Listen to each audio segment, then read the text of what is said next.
გამარჯობათ მეგობრებო, როგორ ახართ? გავაგრძელოთ ჩვენი რუბრიკა ფული არა და რაზე გავჩეთით მარიოძე. და ეხლა ჩამოვიდე და უბრალოდ რისი თქმა მინდა იცი? რაღაცნაირად სულ მიმართლებს რა, ეხლა ხო გაჩერება ხო ძნელია და იქნება არ იქნება და უცბად გაიჩიტა ადგილი. და მე ბოლოს და ბოლოს თქვი რომ იმდენი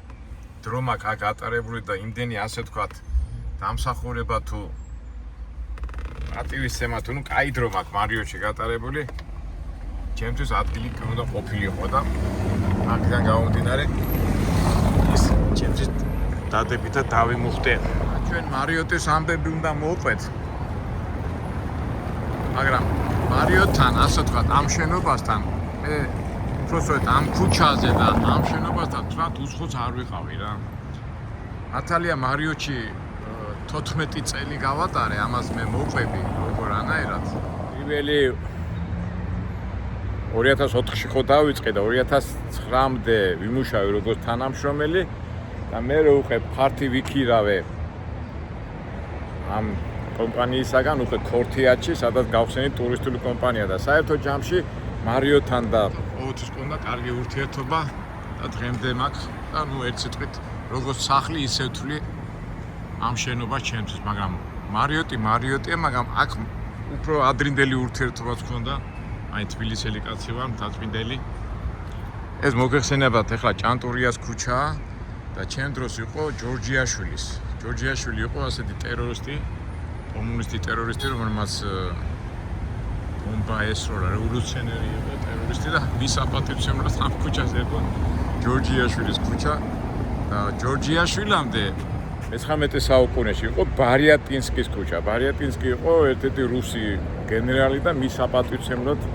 ქუჩას და მე გახდა ჯორჯიაშვილი და 91 წელს უკვე გია ჭანტურია რომ მოკლეს მის აპატივცემლად დაარქვეს ამ ქუჩას ჭანტურიას ქუჩა. მაშინ ჩვენ სულ აქ დავდიოდით, ეს ალექსანდროვის ბაღია, ალექსანდრე მეფის სახელობის და ეს თავიდანვე ბაღი იყო, მათ ააშენეს და აი ეს ისტორიულ ადგილას ვიყავით და ჩემ ბავშვობაში ამ სასტუმროს ერქვა თბილისი. თავისთავად შენობა არის ძალიან უნიკალური, ერთ-ერთი ყველაზე ლამაზი შენობაა, მე რომ ვკითხოთ ბაროკო სტილის და ყველა მიცის არამიანცი ხო, გაგვიდი არამიანცი სამანტყოფო და ძალიან ბევრი შენობებია თბილისში. და მიხაილ არამიანცი იყო ასეთი მდიდარი კაცი და მან გადაწყვიტა რომ აეშენებინა ყველაზე მაგარი სასტუმრო და განახორციელა კიდევაც და მისი არქიტექტორი როგორც მახსოვს არის რიაზანოვი თუ რა ვიცი თქვენი პოლონელი თუ რუსი იყო. 1910 წელს აშენდა ესეთი ლამაზო ბაროკო სტილის სასტუმრო. მერე კომუნისტებმა 21 წელს ჩამოართვეს კერძო საკუთრებაში და ეს შენობა გახდა შრომის სასახლე. მერე 39 წელს გადაიფიქრეს ეს შრომის სასახლე, გადაიფიქრეს და ეს გახდა სასტუმრო თბილისი. თბილისი უკვე მე მოვესარი. მაშინ ახლა ბავშვობაში აქ პატარა რესტორანი იყო დიდი, მაგრამ არ დავდიოდით, მაგრამ დავდიოდით. ამუყრებოდი ამ ჯორჯიაშვილის ქუჩას, აქ იყო სახინკლე და ცოტა ქვემოთ იყო ცოტა გვიანებით იყო გასართობი ესა რესტორანი მუხრანი. და ეს რომელი წლები იცით? აი 80-იანი, 82, სადაც იყო აი ხა იმ შენობაში და აი ამ შენობაში იყო ხა აღარ მახსოვს იქ მაცხოვრებელი იყო. ფოტოშოპს ამ მაცხოვრებელში კარბატონი ლიკა,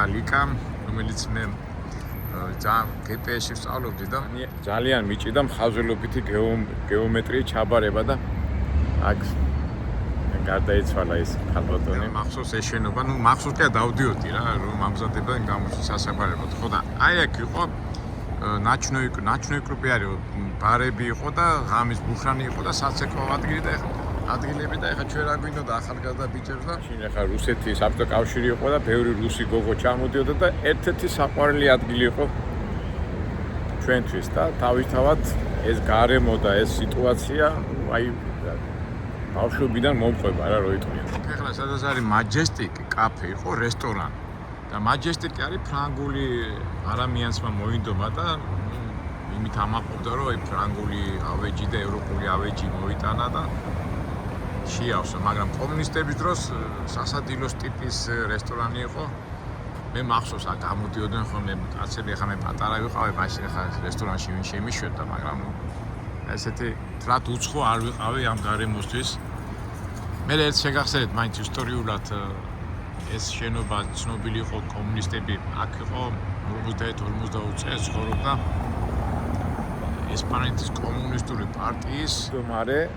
ცეკავდივანი ასე ვთქვათ დიასი, ხოსე დიასი თუ რაღაცა და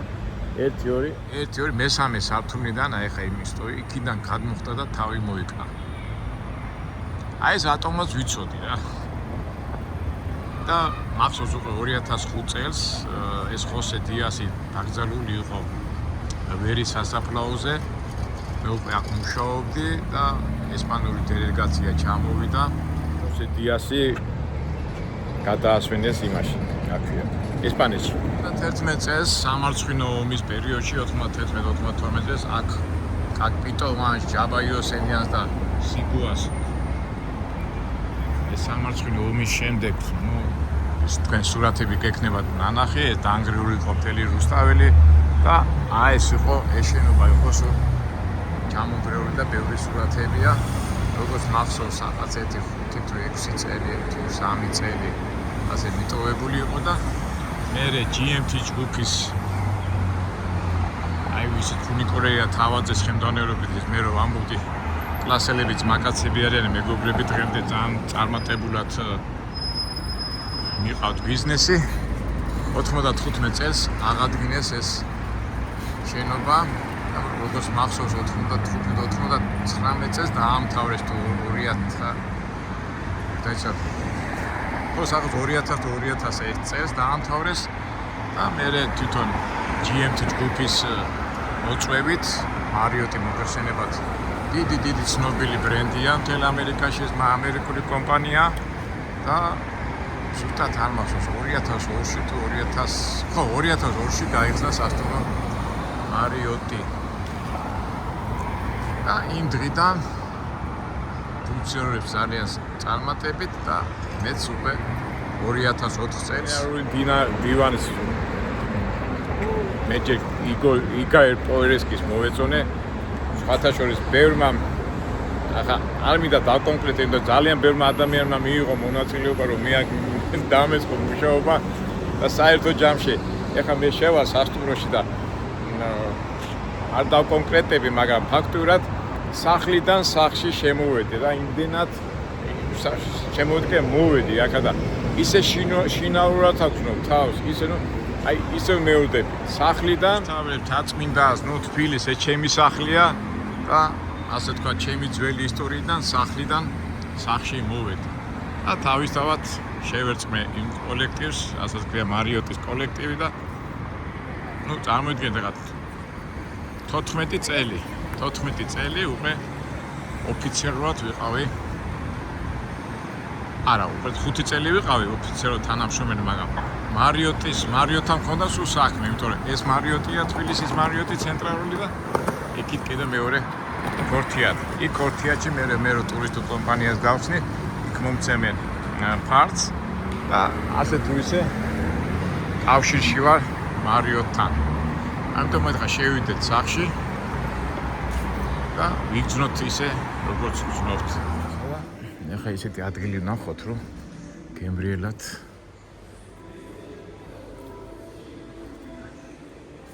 ნუ როგორც სახლში ისე ვარ და დავიწყებ ახლა მოყოლას ესე იგი მიმიღეს როგორც ზღოლი და ისეთი პოზიცია მქონდა ეს გენერალური მენეჯერი მანქანის სიარული არ უყვარდა თუმცა სასტუმრო საქმეებზე სულ დავდიოდი და ისეთი ეხლა რო ვიხსენებ ხო აი ჩემი წინა ვიდეოებიდანაც ხო გითხარით უცბად იმ ქუჩის ბიზნესიდან ქუჩის ვაივუიდან იმიდან უცბად მოხდები გარემოში ჯერ მარტო ისტორიად რა ლამაზია ხო ეს ძენი ამბები და ფაქტურად ის თქვამდი იცი ის სხვა გარემოში მოხდი და ისეთ გარემოში ვინც კი სტუმარი ჩამოდიოდა მე გულისხმობ პოლიტიკურ ყველა საპატიო სტუმარს ფეხბურთელებიდან, სპორტსმენებიდან, მსახიობებიდან დაწყებული პოლიტიკოსებიდან დამთავრებული ყველა აბსოლუტურად მოდიოდა ამ სასტუმროში. მე მაინც მარიოტზე ვიტყვი ცოტა მოგესალმებით მარიოტი არის ერთ-ერთი ყველაზე ბრენდული სასტუმროთა ქსელი. მარიოტის წინაპრები იყვნენ 30-იან წლებში ამერიკაში შეიქმნა, იქ ჯერ კაფე ქონდა, მორმონები იყვნენ, ჩვენ ამაზე ბევრჯერ გვილაპარაკია, მაგრამ მე ცოლად მოიყვანა ეიზენჰაუზერის ქალიშვილი და ჩვენ რო ვიძახით მარტო ჩვენთან არის ნაცნობი დაახლოებით არა ამერიკაშიც მასია და იმ მარიოტმა ბილი იყო მაგის მამას რა ერქვა დამავიწყდა თუნდა გავიხსენებ უილიამ ბილი ეს კი პირველი სასტუმრო ვაშინგტონში გახსნეს 27 წელს და მე არ ვიცი როდის გარდაიცვალა და ეს საქმე გადაიბარა ბილმა და ეს ბილი დღესაც ცოცხალია ესე იგი ამ ხელმძღვანელი 94 წლის არის და თელ სოფლიოში არის 2000 სასტუმრო წარმოიდგინეთ 2000 მან მარიოტი შედის კორტიარდი რენესანსი მოქსი ნუ მან თუყე სუპტა ბიზნესურ ამბავშია და მე ორჯერ ვარ შენახვედრები ბილ მარიოტს როდესაც აქ თბილისში იყო მუსიკა აქ ჩართული და YouTube-მა რო გამთიშოს მოდი გავიდეთ ცოტა ეზოში ეხლა მე არ დავიწყებ სიარულს აქეთ-იქით ეს იმდენად საინტერესო არ იქნება მაგრამ ისე გავაკეთოთ რომ გარეთ გავიდეთ რომ ამ ეზოში ყოველთვის მიყვარდა ხოლმე მოსვლა აქედან შეგვიძლია გავაგზავნოთ ჩვენ საუბარი და რატომაც სულ აი აქ მიყვარდა ხოლმე რომ ზამთარში არა მაგას აფხუში ძალიან სასიამოვნოა და ყველა ბევრი შეხვედრები აქ ჩატარებული და რა შეხვედრები და მოდით იქ შევიდეთ დაიცა საერთოდ როგორ არის ხოლმე რომ სასტუმროში რო იღებ ვიდეო რგოლებს არ არის ეს ასეონეტო შეიძლება სტუმარმა მიიღოს ცუდად განსხვავებულად და მოდი ისე იქ შევიდეთ და იქ წნარად გავაგზავნოთ ჩვენი საუბარი ეს წესები კარგად ვიცი საერთოდ ეხლა მე ისეთ მაინც ახლობლები რო არის მაინც არ მინდა ეხლა ჩემი თანამშრომლები უხერხო მდგომარეობა ჩავაყენო და ეხლა ისეთ ადგილაში მოვედი რომ ცოტა ხანი ვილაპარაკო და მე ისე გავავიდეთ ასე რომ ყველა მაღალი დონის სასტუმროებში მებართვა უნდა აიღო რომ გადაიღო ეხლა მე ხო იცი ქართული ვარიანტი კი გადავიღებ მაგრამ მაინც თავისებური წესია ბრენდს და საერთოდ სასტუმროს არის თავისი წესი ეხლა მოგეხსენებათ მარიოტი კი არის სასტუმრო მაგრამ ნუ სასტუმრო გასაგებია სასტუმროში ძალიან ბევრი დეპარტამენტებია კვების რესტორნის დალაგების ადმინისტრაცია მაგრამ მე მქონდა ისეთი პოზიცია რომ თითქმის ყველა სფეროს ვეხებოდი ყველა სფეროს და ყველაზე მაგარი პოზიცია ის მქონდა რომ დელეგაციებს ახლა მე ვიყავი სასტუმრო ძღოლი გენერალური მენეჯერი ძღოლი მაგრამ რო გაიგეს რომ ინგლისური ვიცოდი მე ცოტა ისტორიებიც ვიცოდი ისიც ვიცოდი ძალიანურად თქვა ვინმე რო ჩამოვიდოდა თუნდაც მარიოტის მხრიდან თანამდებობის პირი შემოწმებაზე ან იმაზე სულ მემაგზავნებდნენ აეროპორტში მე ხვდებოდი აეროპორტებიდან მე გარდა სასტუმროს თანამდებობის პირებისა ის საერთაშორისო მარიოტის ქსელიდან უკვე ხვდებოდი სხვა სტუმრებსაც და ამას ემატება ის რომ თვითონ იგაილ პორეცკიც იყო ძალიან აი როგორ გითხრათ კომუნიკაბული ადამიანი და სულ უწევდა ხან ერთ საერთაშორისოში იყო ხან მეორეში საერთაშორისო სულ დამყავდა ამ საერთაშორისოში და ესეთი კაცი იყო საერთაშორისოში რომ მიმიყვანდა რაღაც შეხვედრაზე ალაფუშეთზე ან რამე შეხვედრაზე კონფერენციაში კი არ მეტყოდა მანქანაში დამილოდი არა წამოდი ჩემთან ერთად წამოდი და წარმოიდგინეთ თბილისში რაც კი სასტუმროები იყო ნუ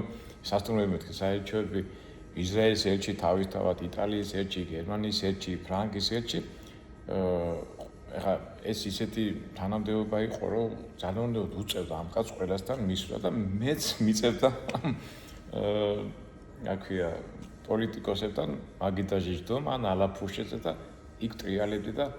აი ამ დროს უკვე გამახსენდა გახსოვთ მე ჩემი ბავშვობის ოცნება იყო რომ სულ ყოფილიყავი დიპლომატიურ წრეებში მევლო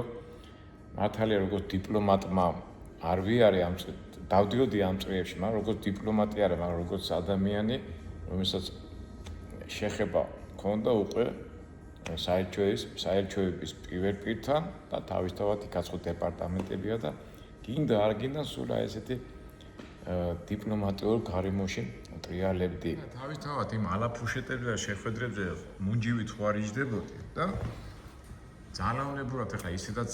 აინტერესებდა ისტორიები და ათასი რაღაცები, მაგრამ აი მაგალითად იყო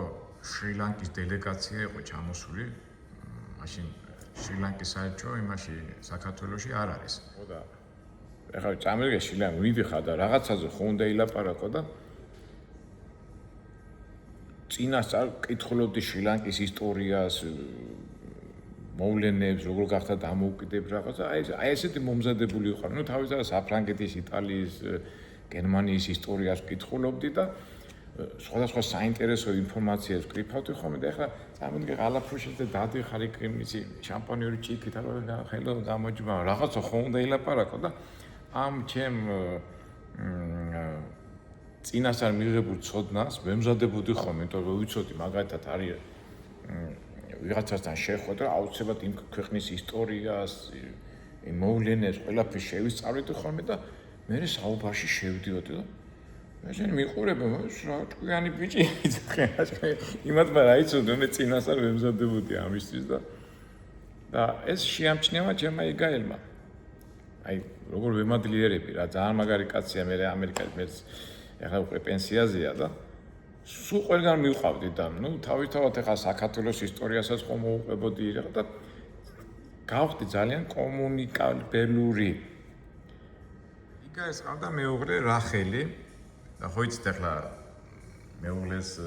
საერთოდ არავინ არ დაიტრაბახოს რომ ოჯახში სიტუაცია მიყავს მამაკაც არა ხალი და როგორ არის ასე ხო იცით ახლა ებრაელები პირდაპირ იძახიან რომ ოჯახში პირველი არის ხალი. ეხლა ქართველები კი ვიძახით კაცი, მაგრამ მასეა და ჩვენ ასე ვიძახით ხომ კი კაცი ოჯახის თავია, მაგრამ მეუღლე და ცოლი არის კისერი. კისერი საერთკენად გაწევს, იქითკენ წავა ხალი, ისა თავი. და ეხლა ხო იცით ახლა მე და რახელი გავძმა კაცი და რახელი ძალიან უყვარდა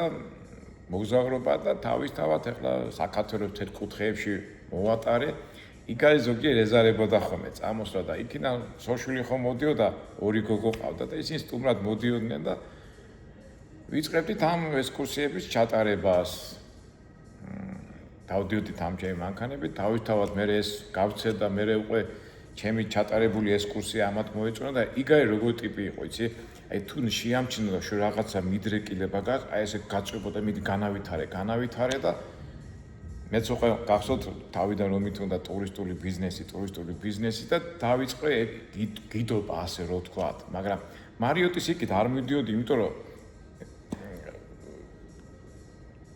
იგაითან ვიღაცა სტუმარი მოვიდოდა,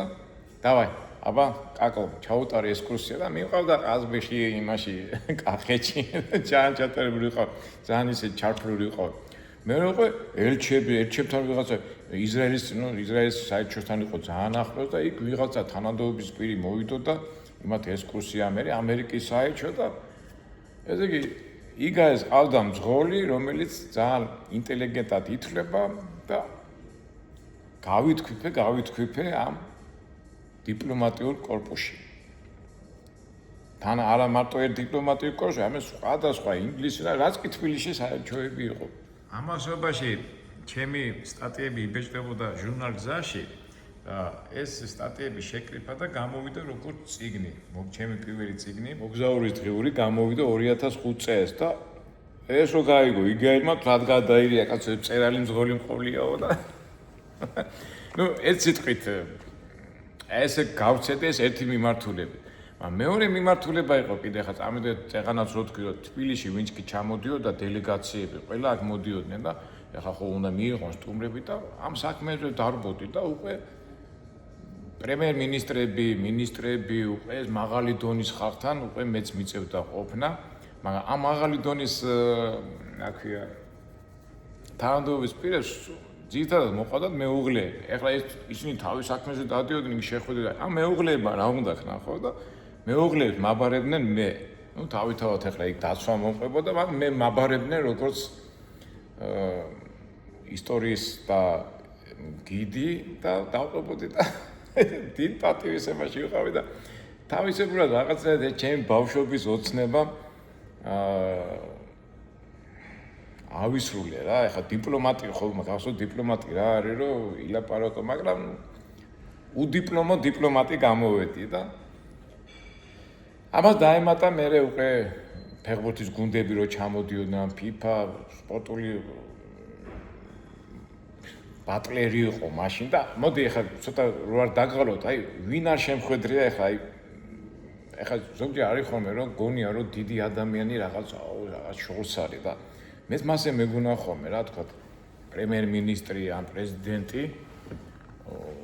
შენ ხარ უბრალოდ და წარმოგიდგენია რომ რაღაც ისიც ადამიანია უბრალოდ რაღაც გარემოებაშია მაგრამ აი ისეთი შტაბ-ჭრება აი სანამ ამ ხალხთან შეხება მექნებოდა აი თვითონ აურა რომ რაღაცა მაგრამ ამ დროს არა ჩვეულებრივი ადამიანები არიან ისიც უბრალოდ უფრო ცუდ სიტუაციაში არიან იმიტომ დაცვა მაცვა იმდენად შეზღუდულები არიან მაგრამ როგორც კი ცოტა განთავისუფლება ჩვეულებრივად დაღლი ისევე იღლებიან ისევე ეძინებათ ისევე 1000 რაღაცას ფიქრობენ და აი ეს ამას ყველას აი ძალიან ახლოს მქონდა ურთიერთობა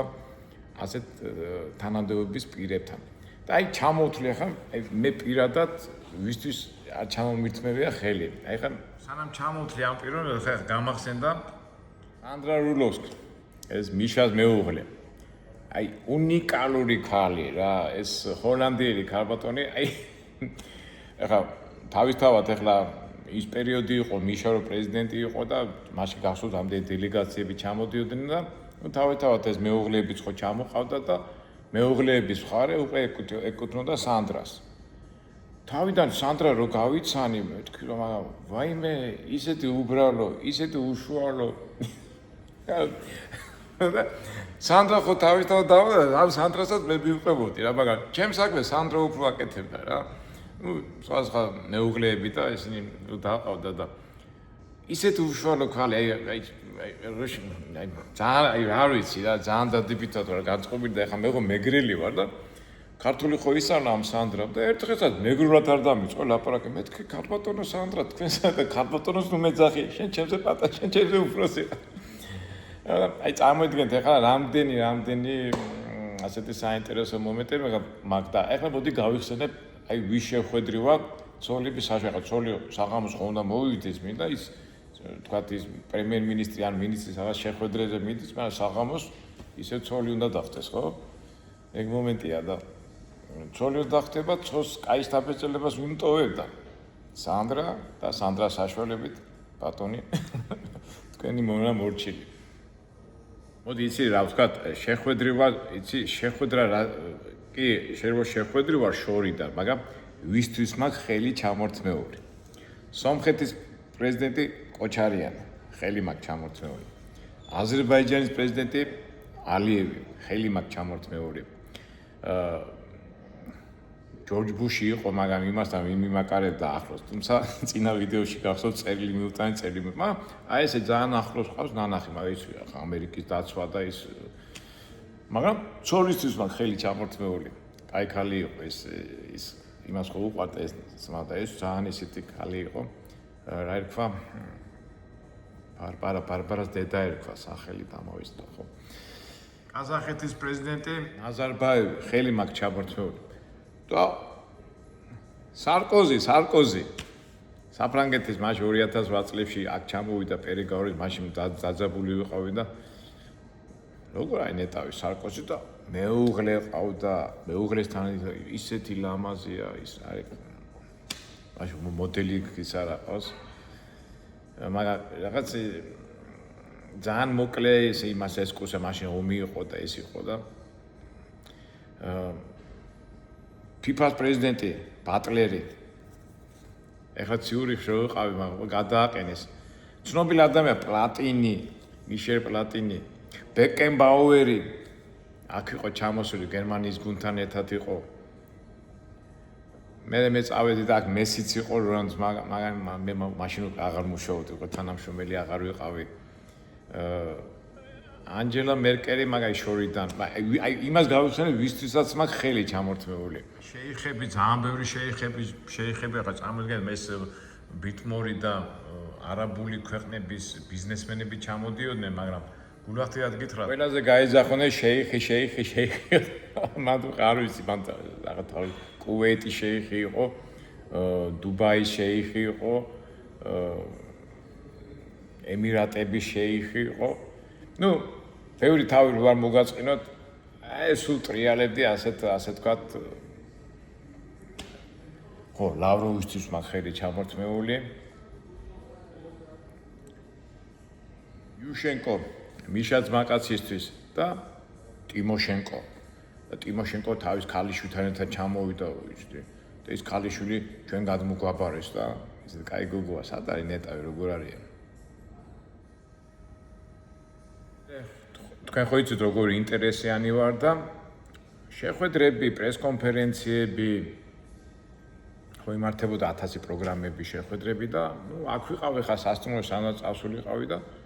თქვა 50-100 კაციანი 200 კაციანი შეხვედრები იყო ხოლმე და სულ თემები მაინტერესებდა პოლიტიკაზე, ბიოგრაფია, მეცნიერები და ნუ ესე იგი ძალიან მაგარი საშუალება იყო რა, ეს იყო აი მადლობა უფას და მადლობა ამ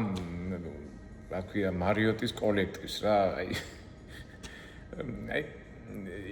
ის ვიყავი რა როგორც აი ყველგან შევდიოდი გამოვდიოდი ეხლა მაგათაც შენ რო ხარ თქვათ რესტორნის თანამშრომელი თქვათ ხო ის ხო ვერ წავა იქ ადმინისტრაციაში იმასთან კი შეიძლება ის ნახოს მოემსახუროს მაგრამ აი ესეთ თანამდებობა მქონდა რომ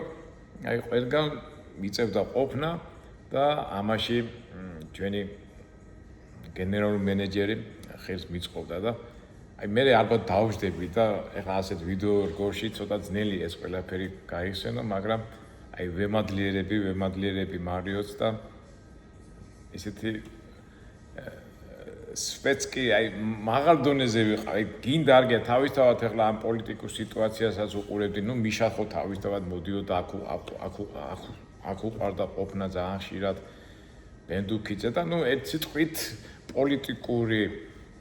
ცხოვრების ეპიცენტრში ვერ ვიტყვი, მაგრამ გვერდზე ვიდექი და უყურებდი ამ სულთა პროტოკოლურ და დიპლომატიურ დინამიკაში. ეხლა გარეთ სულ ამ სიბნელეში ხარ ვიქნებით ამ ანჯისზე გავიდეთ და ჩვენი ვიდეო დავამთავროთ იქით. წასულა ჩვენი სტუმრები. ასე რომ შეგვიძლია გადავიღოთ ვიდეო შენიშნოს არ გვეტყვიან.